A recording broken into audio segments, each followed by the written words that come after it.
Fair enough, man. All right, everyone, we are live on the Impact Down Under podcast. This is Daniel from Impact Down Under, and that is also Daniel from Impact Down Under, the Wrestle Rookie, and we're here to bring you a little bit about news in wrestling this week, as well as a full breakdown of Impact Wrestling. What did in the section to be in the section of to be expected? Dan's favorite part of the show. What happened this week outside Impact?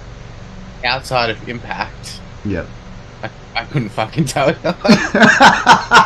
Oh man, this is your segment of the show, Dan. Come on. I've got something. It's all right. I've got one match that I watched outside of Impact this week. I watched a bit of Noah, and I've been getting into Noah a little bit lately. It's pretty good. I mean, it doesn't offend any of the senses. Let's just put it that way. And I watched the Great Muda's one of his final matches. Well, it's his final match is the Great Muda, but he's wrestling as his alter ego in one more match against like a New Japan star or something like that. And so it was Muda, Sting, and Darby Allin versus Akira, Hikashi, and was it Fujiwara? No, it was another fairly big name in Japanese wrestling, but like it was basically like the good demons versus the bad demons. I swear everyone in this match all had a supernatural gimmick. Yeah, right. No, barely even related with each other as well, like other than obviously Sting and Darby, but it was pretty good. There was a bit of a botch towards the end of the match. Like I highly recommend you watch it because like it's much more toned down compared to what you see in say AEW of Darby and Sting. Like they're not jumping all over the place. It's just a proper wrestling match, if that makes sense. Yeah, right. I'll have to have a look. Yeah. Well, since you didn't watch any wrestling and I took the segment, I'll let you start the interview. The Impact review. All right. Well, I really enjoyed this one. Started off with Mickie James coming out and Bully Ray interrupting her. Tells her to leave. He says that he would. She says that he says that he was the main event of Hard to Kill, but he was on first, and then everyone starts screaming that he tapped out, and he didn't like that, and then Tasha Steelz and comes out with her sidekick, who should be the main character, and yeah, so Bully eggs Tasha into fighting Mickie. Savannah Evans hits Mickie, and then Frankie Kazarian and Jordan Grace come out and to break things up, and then it's like a mixed gender three people tag team. I don't know what those are called. Yeah, it's like a mixed gender, like 6-man tag. Yeah, six person. Let's just call it 6-person tag. Alrighty. Yeah, fun match. Yeah, it was good. It was I like the spots in there where Bully Ray is like it was just dominating Mickie. I thought that was hilarious. Just like he's playing the heel role perfectly. Like just not caring about like what people think about the fact that he's just beating up a woman. Yeah. So that Bully Ray's always fun because you never know what kind of shit he's gonna do. 100%. He's a bad man. He's bad Bubba. That's right. The other part of this was who actually who made the match. Like Santino comes out and he can't quite figure out how to make a match out of all of this mess, and then Ernie the Cat Miller comes out, who was the commissioner of WCW Nitro back in the day. He comes out and makes the match, and it was cool to see. They keep on having random appearances by wrestling legends now. It seems like it's going to be an every week thing at this stage.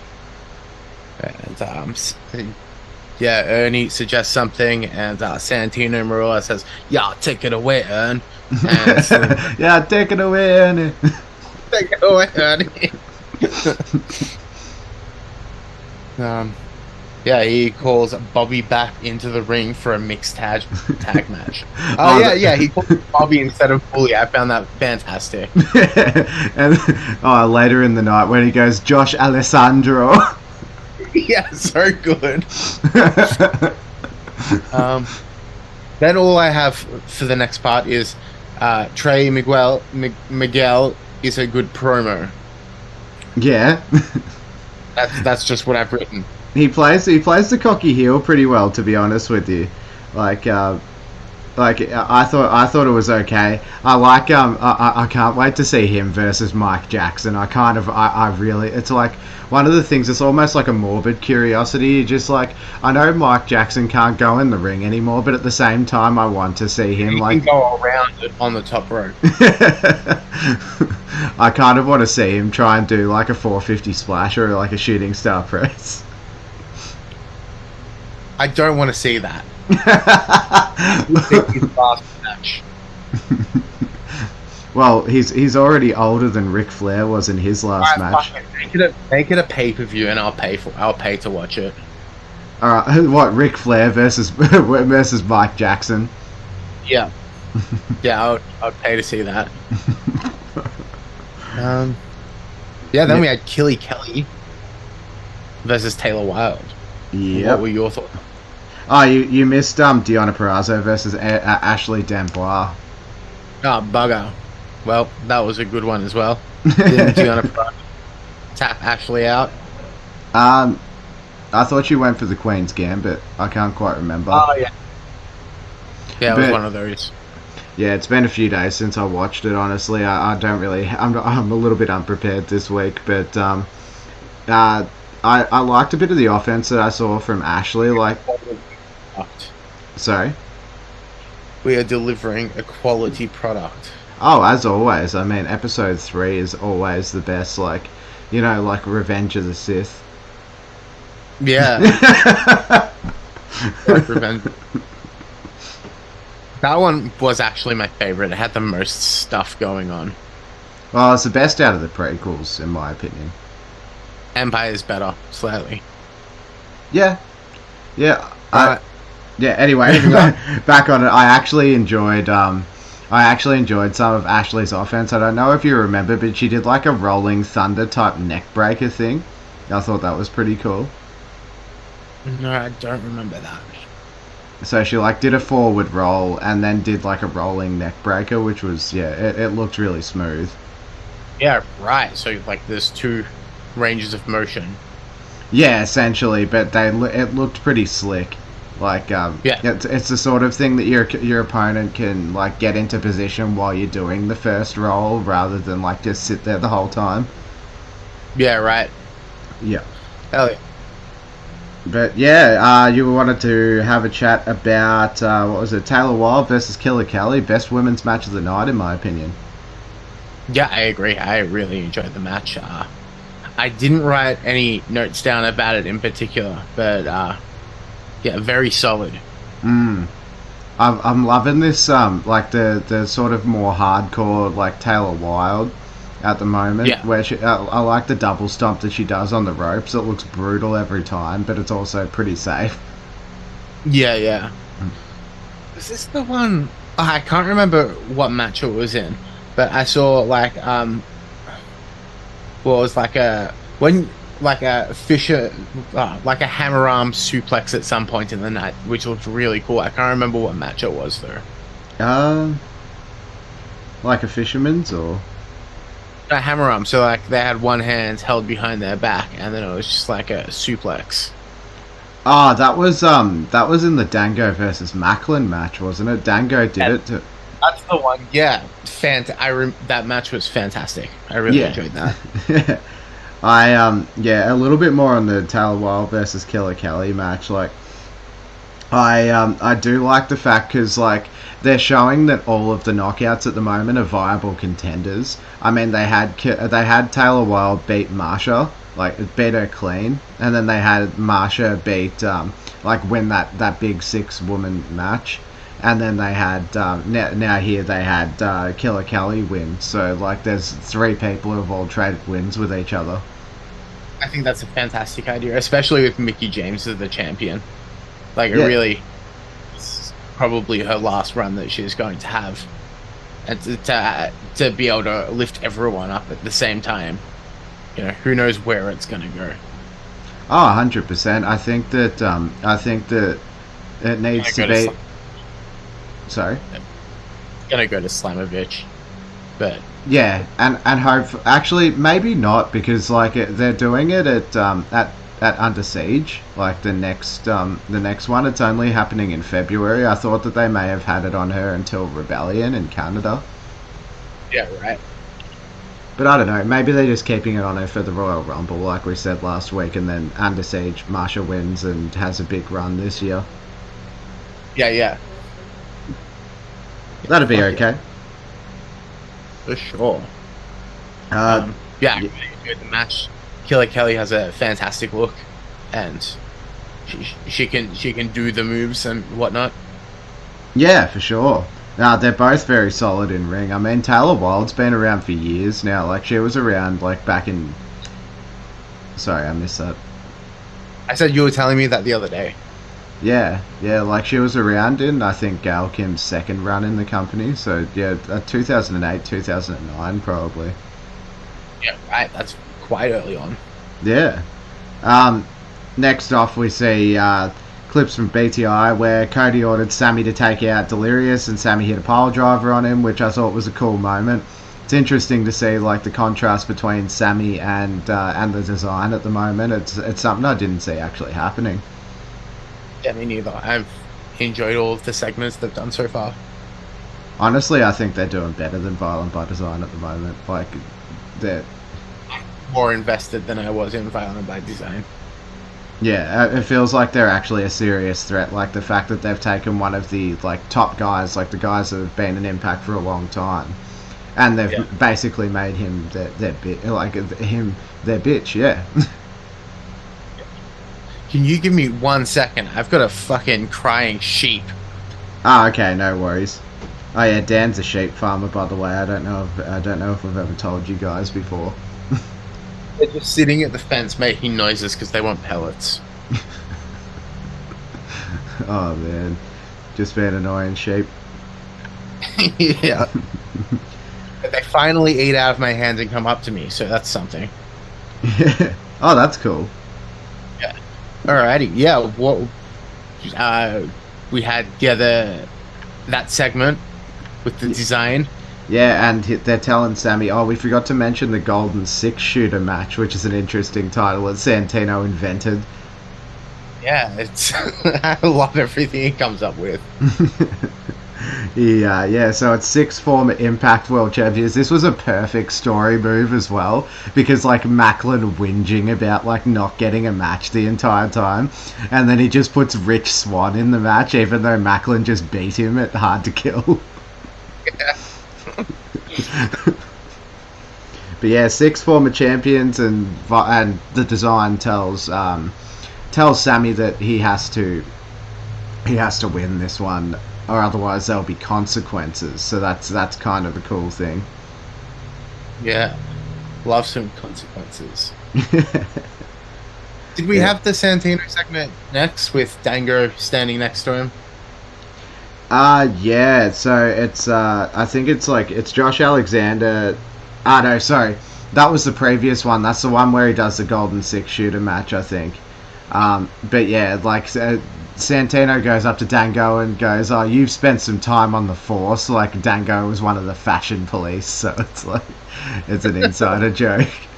But yeah, what do you think about this? And then yeah, it's like Dango goes, "Oh, I want a match with this guy," and then yeah, they go out. And, yeah, Steve Macklin's next opponent is Dango, and as we said earlier, great match. Honestly, Dango can go and ring.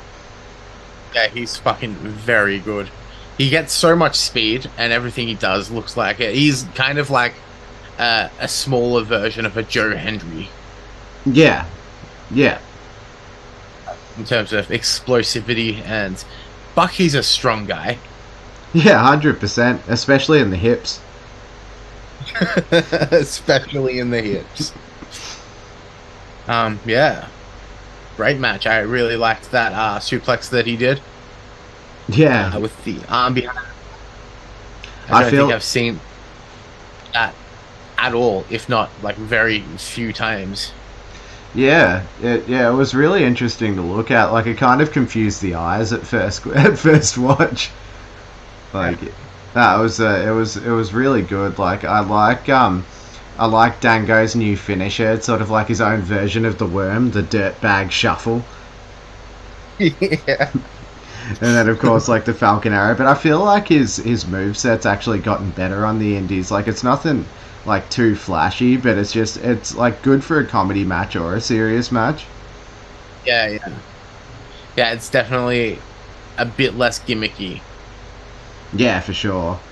Plus, I mean, Steve Macklin looked great as always in this match. I love it when he hangs his opponents into the ropes and does brutal shit to them. Like, it's yeah, Yeah. Looks like it hurts. 100%. It's yeah, it's pretty good. But yeah, a good match. Obviously, Macklin wins, and it was the right choice. Like, I reckon he's going to be the heel that beats Josh Alexander eventually. But it'll be interesting how we get there. Yeah. Yeah. So, but we had the main event up next, didn't we? Um, yeah, we did, but there was a slight there was a backstage segment. Hold up. Your second. Yeah. So we had Gia Miller. I forgot the PCO segment. When did that happen? Pretty sure it was right before the main event. Okay. Yeah. So yeah, PCO segment. Gia Miller really selling it that the PCO is absolutely terrifying. Like, like everything that goes bump in the hallway, she's jumping at. And yeah, I thought that was really good. And then PCO is just like shaking the fence. Oh man, he's like I love him in ring. Like, I can't take him too seriously, like with his Frankenstein stuff. But like, honestly, like in ring he makes up for it. Like, at his age, some of the bumps that he takes and like some of the crazy stuff he does is great. Plus his Frankenstein. Sorry, you go. He gets right into it. Yeah, 100%. Plus, yeah, his Frankenstein act is second to none. Like, he really keeps in character at all times. Yeah. But we had Dave LaGreca from Busted Open Radio having a sit-down interview with Tommy Dreamer. So it looks like we're going into a Tommy Dreamer Bully Ray feud, which is not something that I want to see in 2023. But if it brings, like, they could put some young guys over and have a tag match or something, which would be okay. Yeah, this one just seems like they're trying to get some EC dub chants. Yeah, that's something that most wrestling companies are a little bit guilty of at one point or another. Yeah, I don't really care for this upcoming feud. I've really enjoyed Bully Ray so far. I think that they should have him move on to someone else. Although, I'm friend. I mean, because Bully's got his faction though, like he's got the good hands, like Hotch and Skylar, who are young blokes.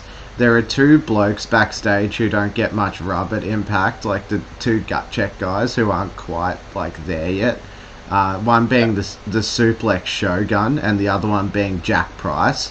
They're both like they're killing it on the indies and whatnot, but Impact doesn't reckon that they're ready for TV yet. This might be how they bring these gut check guys in, because like Jason Hotch is another one of those gut check guys, and Skylar's spent a lot of time in the indies, so to have him go against two up and coming like young talents like Price and Shogun would be a really good way to elevate them, especially getting them associated with famous names in the industry. Yeah. No, that's a good point. I still don't really have much to comment on it. Yeah, that's fair enough. It's I don't know. Fantasy book in my head like the wrestling nerd that I am. Although I would like to say something, and I know that Dan commented on this during the week as well. Do not confuse wrestling with real life, guys. Like, anyone who's watching this podcast after the fact, do not confuse wrestling with real life, because the amount of disgusting things that have been said on the internet after after Jay Briscoe's passing, which, by the way, rest in peace. It's a horrible situation for the family. And Google it, like search it up. There is a link to donate to the family if you'd like to. They've raised over $100,000 already. It's very good. Very good cause to go into if you'd like to.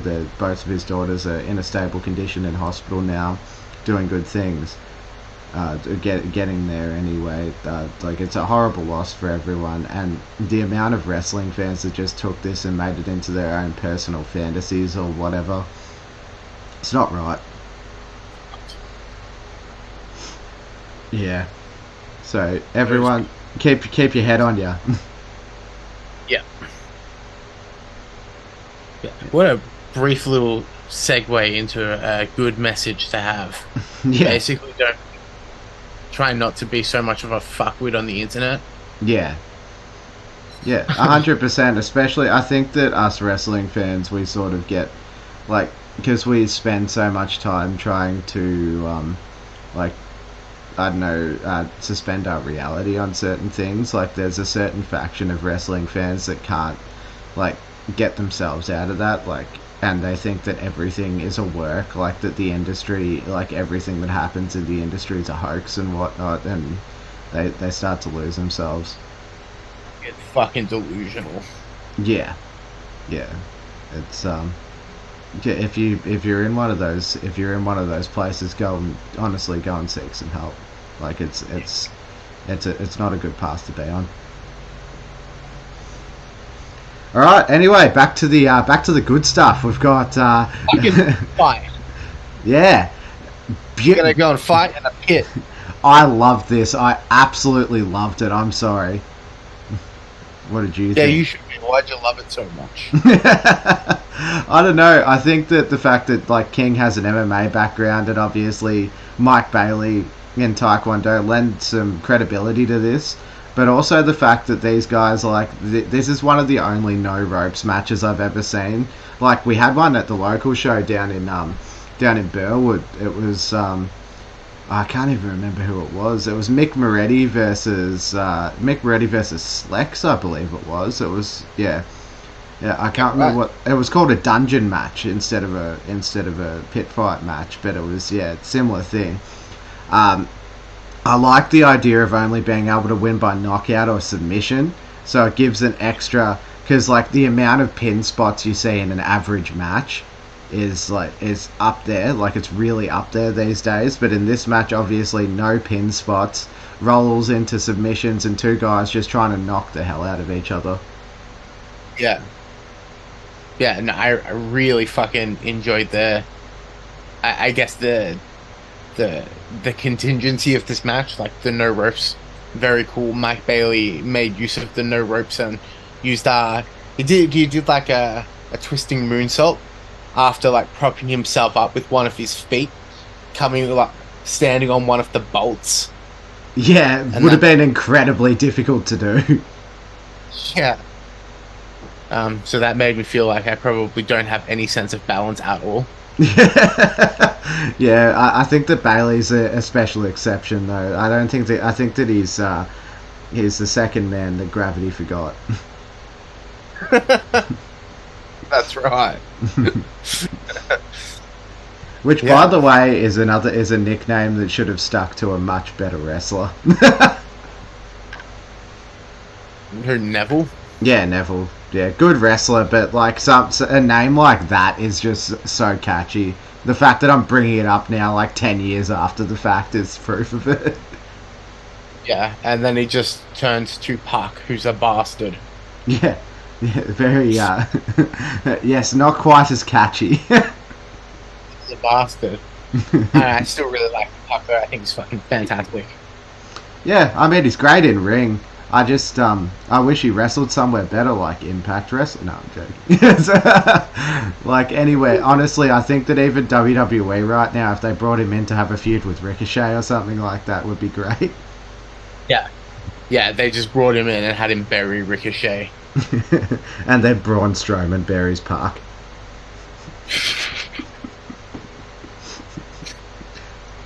Oh, that'd be silly. I'm still so I'm still so butthurt after all of this time, by the way, that Lorne Moen never made his way into the Impact Zone. One day, one day, he's gonna make it. Oh, 100%. The finish to this match was very fucking brutal. Yeah, 100%. It almost looked like a snuff. Yeah, I think they changed the cameras at exactly the right moment to make it look like he had like just snapped this guy's Kenny King's neck. Yeah. Do you think this So is them writing King off of television, or do you reckon he'll be back? I don't think he should come back for a week or two. Yeah. Like, yeah, what a brutal match. The finish was great. Is Bailey turning heel? I think that it wouldn't be so bad for him to be heel. I mean, he's a natural babyface, and like the way that he looks. If he grew a bit of stubble and like continued doing the same thing, and they got him like a heel manager, and he was just like a prize fighter, that would work really well, I reckon. Yeah, I agree. But yeah, he needs some edge. Yeah, you go. Oh no, I agree with you. I think he'd be fantastic in a heel position, even if he just kind of keeps his mouth shut without a manager and just like does really brutal shit. Yeah. Like within the bounds of like wrestling matches and whatnot, not like fucking going to the outside to get furniture and whatnot. Yeah. Like actually, like you use the fact that he's a Taekwondo black belt as part of his mystique, sort of thing. Yeah, just like have him give someone absolute fucking brain damage with just like a bunch of like kicks to the head or something. Yeah. Have him put everyone because he's nearly killed someone. Yeah, or they could do the same thing that they sort of did, like, you know, when Eric Young returned at, like, Slammiversary 2020, and they had him go around, like, snapping people's legs and stuff like that. Yeah. Like, they could do something like that with him, because the amount of heat that was on Young for a while because of that was fantastic. Yeah. I think that'd be a fun thing for Mike Bailey to do. Even if they turned him heel and then have him go after Josh Alexander, because they had a fantastic 1 hour fight, match. If they turned him heel, so he's got that fucking that rude boy instinct. Yeah.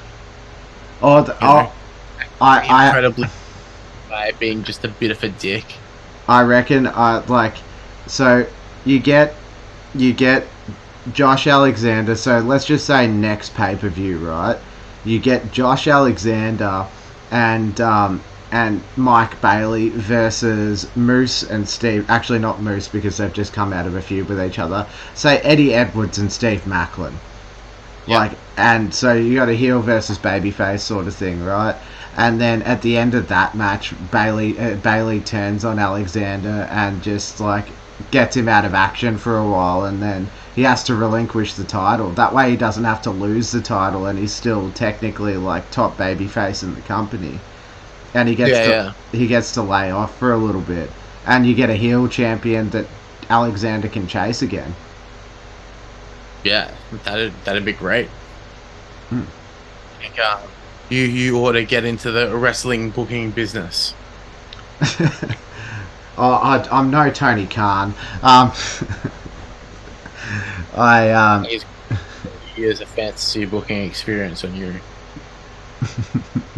I feel like I saw this the other day on a post, right, where, you know how like the pro wrestling world, did you see Ringside News started going off about like the drug habits in the wrestling industry and stuff like that, like that really weird page on Twitter. Yeah. They started going off about like, how Tony Khan has like parties until 5 a.m. where he serves them alcohol and snorts coke and whatnot. Apparently, not apparently, some dude said on one of the posts like that I would hate to be Tony Schiavone at one of those parties, because like you could definitely see just Tony Khan like doing a line of coke and coming up to Schiavone and explaining like his entire career mode on WWE 2K22, like, and how like intricate it is, and and how like they have the strongest long-term storytelling in the history of wrestling.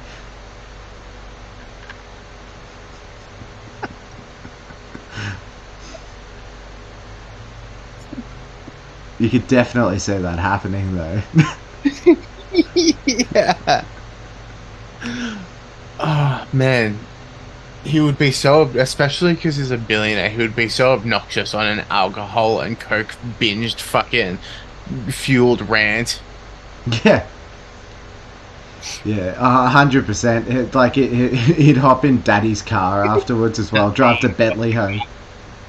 He'd be that dude in the that little PNG meme of the guy explaining Tool to a girl at a party or something. Either that or he'd be the guy at the party. You're like, if you of the like the girl blowing out a vape, and like Tony turns around and goes, "Wow," because that's him with Ruby Soho.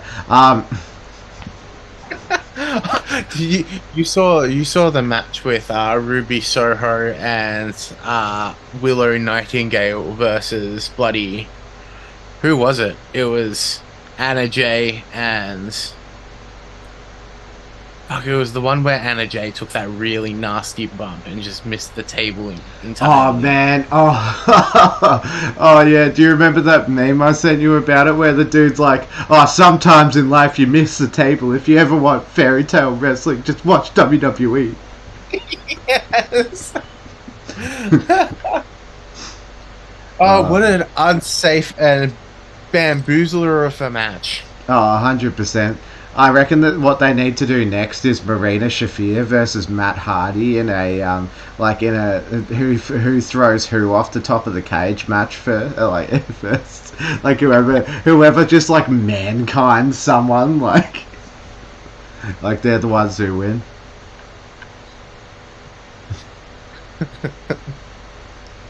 But yeah, Push so her to the top. yeah, 100%. But you don't know her. Yeah, that's a good point. I reckon that's like honestly, we've had a bit of a slow news week, other than spoilers.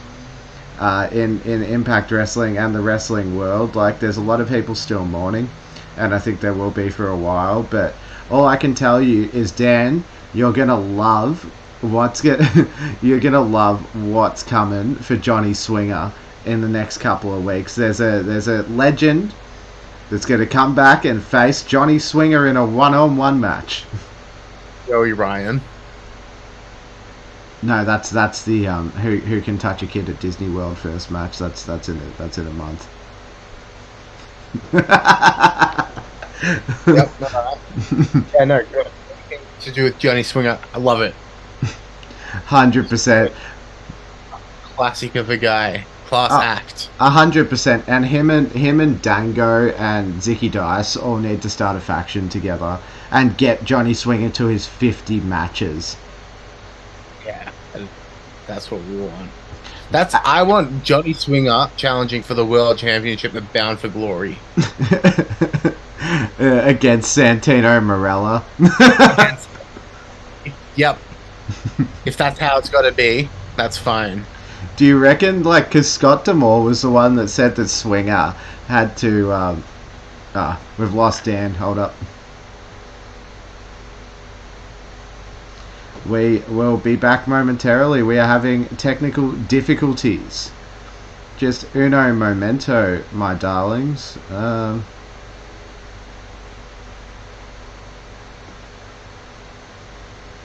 Don't worry, it won't be too long. We're real professionals here, you know. All right, what do we got here? Participants, invite. Hello.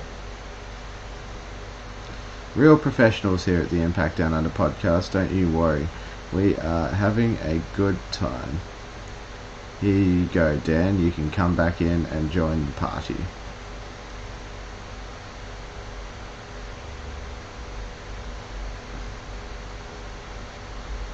Here we go. Yeah, so we had our weekly technical difficulties for a minute. We're still too cheap to buy the full version of Zoom. I spent all the money on the logo. I can't hear you too well. I think you need to turn on the mic again.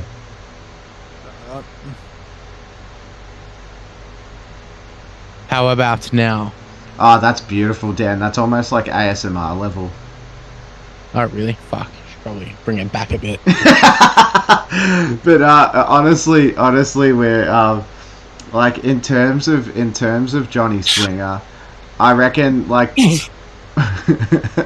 that's a real ASMR, Dan. In terms of Johnny Swinger, I reckon what might happen is that Santino, like he goes up to Santino. You know how everyone's trying to convince Santino of everything at the moment. Yeah. Like he goes up to Santino and goes like, "Hey, Daddy, like, hey, Daddy, Scott DeMar told me I should have a title shot." And then Santino's like, "Yeah, whatever to Mr. Johnny Minner." Yeah. Nah, I want all of that. Yeah, obviously, it's the best fantasy Wrestling. booking. That's right. Yeah, it's been a pretty slow week in wrestling for us at least. I haven't watched many shows.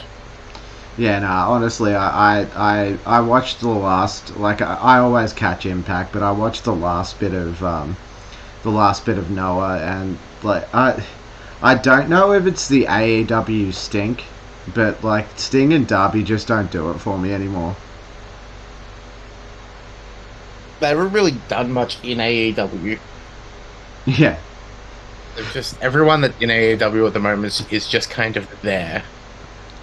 yeah, yeah. What have we got in AEW news this week? Oh, Paige is now Paige and Tony Storm and I think Sheeta maybe they're all heels now. What are they, a faction? Like faction number 25 or? Yeah, I think so. Oh yay. We need Along another those one of lines, those. they're heels. So Paige lasted as a face for about 4 weeks. Oh, I mean, good fun. I suppose like 2.5 months. But I think she's only wrestled like 2 matches. So yeah. Oh man. Uh, we've got there's all sorts of news that we can't disclose on this podcast, unfortunately. Like I've got a heap of news because we've had like 3 tapings in the past week for It's all Impact. fucking spoiled, isn't it? It's all spoilers. It's all fantastic. Like you know how like good it's gonna be, but like actually there is one thing in the news that I sent to you the other day. It's like Impact's doing really well on the Canadian shows. Yeah, you were telling they sold out pretty much all of their shows so far, haven't they? They haven't sold them all out, but they've almost sold all of them out, and like they're not until April. So usually Impact, like if they're gonna sell out, they sell out like 2 weeks before, but these aren't for ages. Yeah, nice. So just see. I'm just gonna hop on the Rebellion page and see how they're going at the moment because it's on Eventbrite, which is okay, but I prefer the Ticketmaster maps because you can actually like count how many seats there are properly. Yeah, right. So what do we got? Come on, map load. Oh, I reckon there's probably only about 20 seats left, and apparently this arena holds 2,500, so it's going to be double as big as their Hard to Kill show in terms of crowd. Yeah, nice. Good on them. It's good. If any of you are American viewers, like go to Impact shows, man. Like go support your local shows. Like support the 3rd largest wrestling company in America. Support your local Impact shows. 100%. I mean, they're touring all over the place now. You got to get down there. I mean, if they were coming down here, I mean, we're going to World Series Wrestling, which is all Impact talent anyway, and we're super excited. Like, go support. Like, you know, it's going to be a good show. Yeah, get out there and catch COVID. No, you can guarantee that like it's going to be a lot more intimate than going to a WWE or AEW show. Like you've got like the average TV taping about 500 people. If you get a front row ticket for like $150 or whatever, you can touch the talent, not inappropriately, but you can touch them. That's right. Hey, don't tell them that we said that. Yeah, don't tell anyone that we said that. Like what I meant was like giving high fives, but yeah, don't touch them in any other way, please. Yeah. Yeah, I think that's a pretty good place to wrap. When Daniel says something stupid. I've said some stupid things as well. Oh well. We are going to wrap up the Impact Down Under podcast tonight, so I hope you guys enjoyed. It's been a lot of banter tonight, but honestly, great show, and I think that we're going to see a new feeling in Impact Wrestling this year, like a new style of show that's going to be great. So everyone, keep on watching. They had their biggest rating in 5 months. Yes, for this week's show as well. I forgot to mention that. Like. That's what you want. Santino's a draw, and nobody can tell me otherwise. Yeah, no, I agree with that. All right, I'll so watch every. Hell yeah! All right, well, thanks for watching. If you did, and fuck you if you didn't. Yes, everyone. I hope you had a good time. Well, if you're watching this, drop some comments down below. Right, if you watch this after the fact, drop some comments down below about what you'd like us to do on future podcasts. We are a slave to popularity, that is for sure. Yeah, sick. All right.